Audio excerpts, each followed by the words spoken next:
Bulaok banda doon. Ayan yung dating kinakatay ko dyan ka-hunter. Yun ka-hunter, puntahan natin. So mga ka-hunter, dito may tumutulaak. Hinanayin natin kanina sa taas. Hunter nandito.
Yun.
So yan mga ka-hunter, mga idol, pauwi na tayo.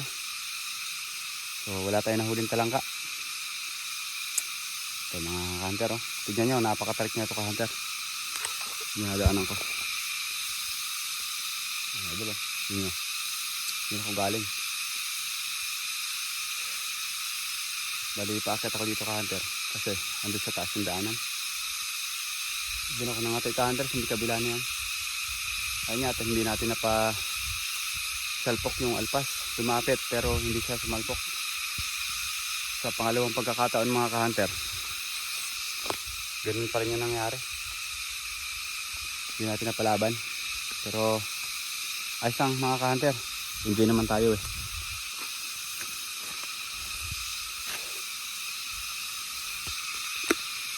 So, samahan nyo ako mga idol. Ngayon ka-hunter, napakatarik sobrang daanan ko. Ganyan talaga kapag hunter, katutubo hunter. Kahit mga bangin pa eh, pupuntahan talaga mga hunter.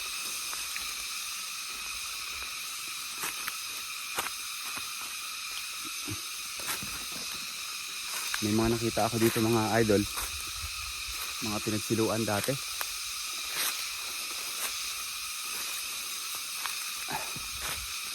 Bali may naninilo din pala dito ka hunter.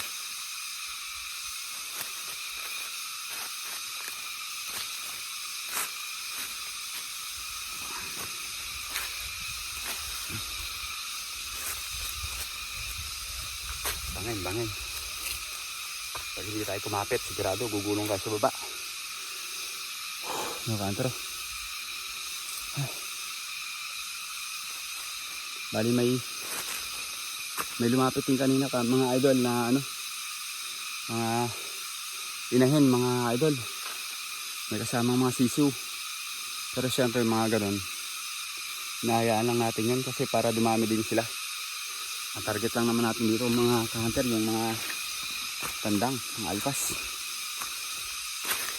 So para sa susunod na season mga idol, pag maangati ulit tayo, may babalikan tayo at may uhulihin pa uli. Kasi mga idol, may nag-comment sa akin na ating isang kaibigan na nauubos daw natin yung mga labuyo. Kawawa naman daw yung mga labuyo mga ka-hunter kasi nauubos natin. So sabi ko sa kanya mga idol, hindi naman natin nauubos yung mga labuyo dahil yung mga tandang, ayun lang naman hinuhuli natin. Pero yung mga inahin at mga sisiw, hindi naman natin yan hinuhuli. At sabi ko, may season lang din naman na kung saan tayo nangangati mga idol. Hindi naman natin agad-agad din ubusin yung mga labuyo mga ka-hunter. Hindi naman tayo ganon. So ayun ang sabi ko sa kanya mga ka-hunter. Pero nauunawaan ko naman sa mga idol, siyempre respeto natin, comment niya yun at pananaw niya yung mga ka-hunter. So sa tingin niya kasi ka-hunter na uubos nga natin yung mga labuyo sa gubat. Pero masasabi ko lang idol, hindi na uubos ang labuyo sa gubat. Alam niyo kung bakit mga idol? Dahil isang inahin kaya niyan mag-anak ng magpapisa ng sisiw. Pinakamababa na siguro dyan mga 3, 4. So sabihin natin hindi mabuhay lahat yun, may mabuhay 3 o 2 na lang ang mabuhay sa anak niya. Sa dami ng inahin mga idol sa gubat, imposible yun mga ka-hunter na mauubos natin yung labuyo sa gubat. Dahil may season lang naman tayo na nangangati tayo. O sabihin natin meron din yung mga naninilo, hindi naman lahat mahuhuli yung labuyo mga ka-hunter. Katulad dito sa amin, napakadaming labuyo dito mga idol. Kasi ka-hunter, hindi naman ibig sabihin ng ate ka yung alpas na kinakati mo mahuhuli mo na. Ganun yun. Katulad dito mga idol, kinati ko ngayon dito yung alpas. Nung nakaraang Mga 3 linggo nakakaraan yata o 1 month ago. Kinati ko na rin yan. Hindi ko pa rin nahuli. Di ba? Tapos may mga inahin ngayon. May mga sisiw na ngayon yung mga labuyo. Hindi natin nahuli yan. Kaya hindi mauubos ang labuyo mga idol. Pero komento mo yan, ka-hunter. So rinirespeto natin yan. At salamat sa pag-comment at panonood sa aking YouTube ka-hunter. So salamat sa iyo at sa ating mga viewer. Vlog na ganito na may upload natin sa YouTube para makita rin ng ating mga ibang kaibigan na namimiss na nila yung pagpunta sa kagubatan, kabundukan katulad nito mga idol.